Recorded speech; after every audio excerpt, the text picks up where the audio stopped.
There is one day when I was 8 years old that still affects me, even now. When I was a baby, my grandparents moved to a house out in the country with lots of acreage. It was the kind of place that had a barn and horses and cages of dogs that they were breeding. There was lots of wildlife. There was a majestic owl that lived in the barn and mouse or cats that ran around. I spent a lot of time on this property as a kid. One of my favorite features of this place that my grandparents moved to was their house dog, Dax. From the time that I was a baby, Dax and I were buddies, and I didn't care that he had only 3 legs. When he was, before I could remember, Dax was hit by a car and had to have one of his front legs amputated. But that didn't slow us down much. Dax and I loved Dax, and Dax loved me, and we spent lots of time together. Often, as a baby, I would crawl over Dax and he'd just let me. Or I'd use him to pull myself up as I learned to walk, and he'd just let me. And I would lay down by the fireplace to take a nap after all my hours of wild play, and he'd curl up next to me. There's many pictures of me and Dax sleeping together, or me on top of him, often with my head on his chest. Dax was my buddy. My grandparents would tell this story of when I was a toddler. I was, just learning to walk, walking and talking, and Dax inserted himself between me and a door jamb, and I ran into him instead of hitting my head.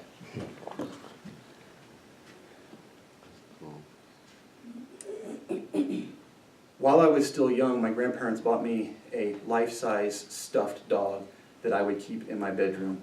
And to me, it looked like Dax, and I loved that dog when I wasn't with Dax on the property. But when I was at the property, Dax and I spent a lot of time playing together. Sometimes I would just go out in the gravel pile and play with my Tonka trucks, and Dax would just lay down next to me to watch what was going on. Or I'd go visit the horses, and Dax would be following me. My grandpa hung a giant tractor tire from a tree, and I would get on the tire and swing, and my dad would push me. And Dax would just come out and chase me, and I would be going as he was coming, or I was coming as he was going. He could never quite keep up with me, but he'd be running with his tongue out of the side of his mouth, trying to keep up with me. And since he only had 3 legs, he wasn't quite as nimble as other dogs, and when he was trying to turn around, his butt would have to go down to the ground as he was trying to turn around and scramble to turn around to chase me. I remember laughing hysterically at that. In the fall, we would play in the leaves. Dax would run and dive into the leaves, completely submerging himself. And then he'd pop up and bark like he was trying to scare me or surprise me. And so sometimes I would bury myself in the leaves, and he'd come looking for me and be sniffing, that rapid sniffing sound that dogs do. And I could tell when he was getting close because I could hear his sniffing either in my ear or on my face. And then I'd pop up and go, ah! And he'd go tearing around the yard, running around in circles like he was being chased. There was a time where I was out in the yard, way away from the house, playing in the woods. I had a stick in my hand and I was swinging it around like a lightsaber, because that's what little boys did in the 80s, right? And I hear this voice, "Hey, kid!" I look up. This very rough-looking man had come off the road onto our property, walking towards me.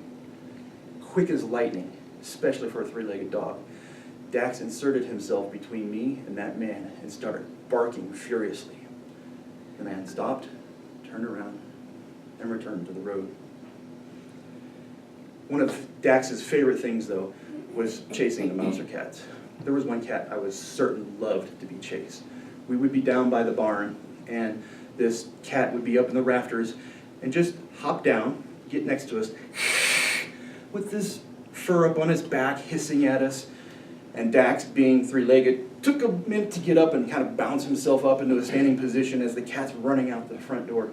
Gave the cat just enough time to make his escape, and Dax would go chasing the cat, and within a moment I'd see the cat jump in through the window, fine as could be, hop back up in the rafters, and Dax would come in. I have this memory of a teacher in second grade talking about the special ed class.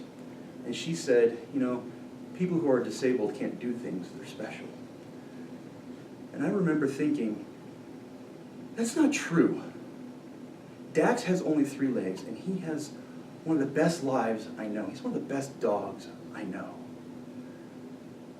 Well, as I grew older, the vicissitude of life, I transitioned into different tastes, and Dax and I played together less. Although, one thing is, he and I would often still take naps by the fireplace together with my head on his chest.